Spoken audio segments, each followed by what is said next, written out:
তুমি জানো কি আজও অ্যামাজন জঙ্গলে এমন অগণিত প্রাণী আর উদ্ভিদ রয়েছে যাদের সম্পর্কে বিজ্ঞান এখনও কিছুই জানে না। পৃথিবীর সবচেয়ে বড় রেইন ফরেস্ট অ্যামাজন, যেখানে জীববৈচিত্র্যের কোনো সীমা নেই। প্রতিদিন নতুন নতুন প্রজাতির খোঁজ মিলছে। গবেষণার দেখা গেছে প্রতি ৩ দিনে একটিও বেশি নতুন প্রাণী বা উদ্ভিদের সন্ধান পাওয়া যায় এই রহস্যময় বনে। অ্যামাজনের অনেক জায়গায় এখনও মানুষের পদচিহ্ন পড়েনি। বিজ্ঞানীরা বিশ্বাস করেন এই অজানা পৃথিবীতে এমন সব জীব আছে যাদের অস্তিত্বের কথাই আমরা জানি না।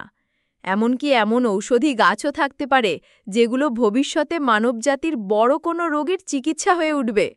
তাই হ্যাঁ, অ্যামাজনে এমন অসংখ্য প্রাণী আর উদ্ভিদ বাস করে যাদের সম্পর্কে বিজ্ঞান এখনও অবগত নয়। তোমার যদি এই ভিডিও ভালো লেগে থাকে তাহলে অবশ্যই লাইক করো, কমেন্ট করে তোমার মতামত জানাও, আর এমন আরও অজানা গল্প জানতে চ্যানেলটা সাবস্ক্রাইব করে পাশে থাকো।